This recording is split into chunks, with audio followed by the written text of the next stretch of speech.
நம் தேவனாகிய இயேசு கிறிஸ்துவினால் உங்களுக்கு கிருபையும் சமாதானமும் சந்தோஷமும் உண்டாவதாக. இன்றைக்கு தேவனுடைய ஊழியக்காரர் குறித்து நாம பார்க்கவிருக்கிற வேத பகுதி யோவேல் 2வது அதிகாரம் வசனம் 29. Joel chapter 2 verse 29. ஊழியக்காரர் மேலும் ஊழியக்காரிகள் மேலும் அந்நாட்களிலே என் ஆவியை ஊற்றுவேன். யோவேல் 2வது அதிகாரத்துல தேவன் கடைசி நாட்கள்ல செய்ய போகிற சில காரியங்களை பற்றி குறிப்பிடப்பட்டிருக்கு. இதை நம்ம ஏற்கனவே சில வேத பகுதிகளில் பார்த்திருக்கோம்.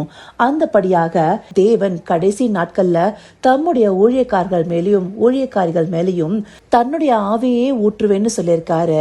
அவர் தன்னுடைய ஆவிய மாம்சமான யாவர் மேலும் ஊற்றுவேன்னு சொல்லி இந்த வசனத்துக்கு முன்பாக இருக்கிற 28வது வசனத்திலே சொல்லியிருக்காரு. இந்தபடியாக மாம்சமான யாவர் மேலும் தன்னுடைய ஆவியை ஊற்றுவேன்னு சொன்ன தேவன் ஊழியக்காரர்களை தனிப்பட்ட விதத்துல சொல்லியிருக்காரு. இங்க தேவன் பரிசுத்த ஆவியை ஊற்றுவேன்னு சொல்லாம என் ஆவியை ஊற்றுவேன்னு சொல்லியிருக்காரு. இந்தபடியாக அவர் தன்னுடைய ஆவியே ஊழியக்காரர்கள் மேல ஊற்றுகிறத சொல்றாரு. என் ஆவின்னு சொல்லப்படும் போது அது கர்த்தருடைய ஆவியானவரை குறிப்பிடுகிறதாக இருக்கு. அத எபிரேய பதத்துல ரூவா ஏலோஹிம்னு சொல்லுவாங்க. அதே பரிசுத்த ஆவியானவரை எபிரேய பதத்துல ரூவா ஹா கொதேஷ்னு சொல்லுவாங்க. இப்படியாக தேவன் தன்னுடைய ஆவியை ஊற்ற போகிறத பத்தி இந்த வேத பகுதிகளில் மாத்திரம் இல்ல, எசேக்கியேல் 36வது அதிகாரம் 27வது வசனத்திலையும் எசேக்கியேல் 37வது அதிகாரம் 14வது வசனத்திலையும் சொல்லியிருப்பாரு. அவருடைய ஆவிய நமக்குள்ளார வைப்பேன்னு அந்த பகுதிகளிலையும் சொல்லப்பட்டிருக்கிறது நம்மளால பார்க்க முடியுது. அந்தபடியாக என் ஆவியைன்னு சொல்லும் போது கர்த்தருடைய ஆவியானவரை இது குறிப்பிடுகிறதாக இருக்கு. ஏசாயா 11வது அதிகாரம் 2வது வசனத்துல ஆண்டவராகிய இயேசு கிறிஸ்து மேல கர்த்தருடைய ஆவியானவர் தங்கி இருப்பார்னு சொல்லப்பட்டிருக்கு. அந்த ஆவியானவர் அருளி செய்யும் ஆவி இன்னென்னதுன்னு சொல்லி அங்க குறிப்பிடப்பட்டிருக்கும்.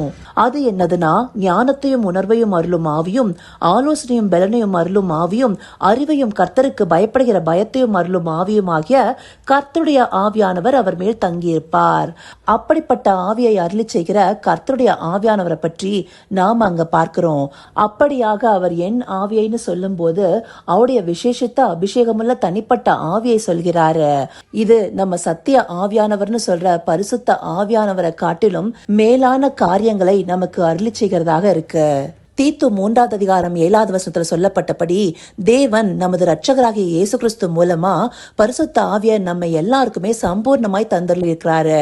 அதற்கு மேலாக தன்னுடைய ஆவியே தன்னுடைய ஊழியக்காரர்கள் மேலையும் ஊழியக்காரிகள் மேலையும் இந்த கடைசி நாள்ல ஊற்றி அவர்களை விசேஷித்த முறையில பயன்படுத்த போவத இந்த வசனம் தெளிவாக காண்பிக்குது.